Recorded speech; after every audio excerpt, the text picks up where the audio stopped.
Depuis le début des frappes américano-israéliennes en Iran, 30 universités ont été touchées par des attaques visant des bâtiments et des installations universitaires selon les autorités iraniennes.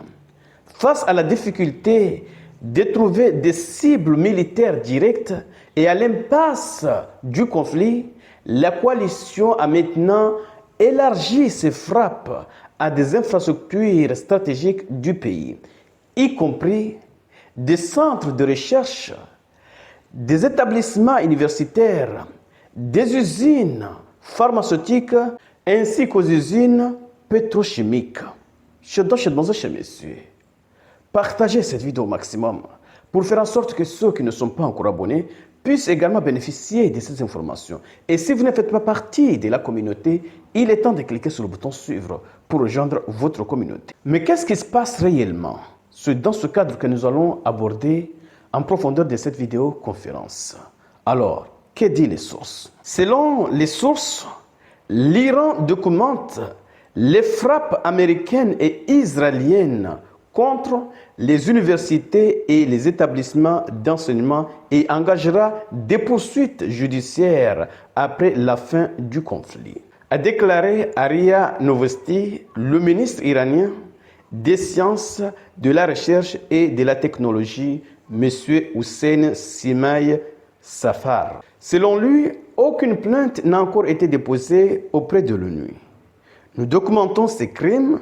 Une fois le conflit terminé, le gouvernement saisira les instances internationales.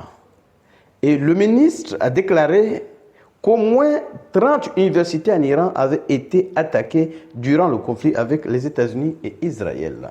Chers demoiselles, chers messieurs, voilà ce qui se passe. Oui, voilà ce qui se passe. Les États-Unis et Israël manquent de stratégie, manquent de cible. Maintenant, ils ont décidé de frapper les infrastructures stratégiques du pays. S'ils ne peuvent pas gagner, alors vaut mieux détruire l'économie du pays. Vaut mieux détruire l'infrastructure technologique de ce pays, y compris les banques, les usines pharmaceutiques, les usines pétrochimiques et maintenant les universités et les ponts. Chez messieurs, voilà ce que font les pays démocratiques lorsqu'ils attaquent un pays, oui, sans qu'il y ait le moindre provocation ou le moindre danger. L'Iran était tranquille dans son coin et eux, ils sont venus le frapper. Et maintenant qu'ils ont compris qu'ils n'ont pas la chance de gagner, ils s'apprennent aux infrastructures stratégiques iraniennes qui n'ont rien à voir avec ce conflit. Selon les autorités iraniennes, l'année dernière, suite à une attaque de l'ennemi américano-sioniste contre l'université technologique Sarif, le centre de données de cette université a été touché. Le centre était l'infrastructure de la plateforme de l'intelligence artificielle du pays et des milliers d'autres services. La plateforme nationale d'intelligence artificielle a été dévoilée au début de l'année 2025 et le vice-président scientifique a annoncé en novembre dernier que tous les projets d'intelligence artificielle du pays étaient connectés à cette plateforme. Donc, en frappant cette plateforme, ils essayent d'étouffer, oui, la position de l'Iran, que ce soit stratégique ou économique. Messieurs, voilà ce qui se passe lorsqu'un pays se donne l'autorisation d'aller attaquer notre pays, sans qu'il y ait vraiment un objectif à atteindre, sans qu'il y ait vraiment une stratégie. Ils auraient aimé peut-être voir le régime s'effondrer pour aller récupérer le pétrole iranien.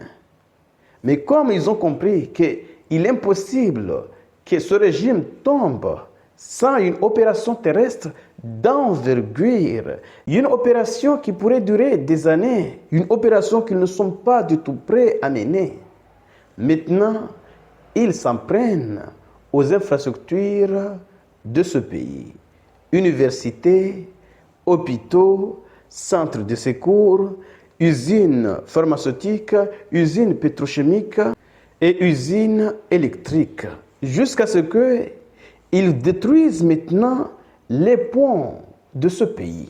Et pendant ce temps, la majorité des pays ferment les yeux malgré, oui, les preuves visibles. Messieurs, beaucoup de pays n'osent pas condamner ce qui se passe en Iran alors que ce sont des attaques illégales non justifiées. Aujourd'hui, c'est l'Iran. Demain, ce ne sera pas l'Iran, ce sera une autre personne.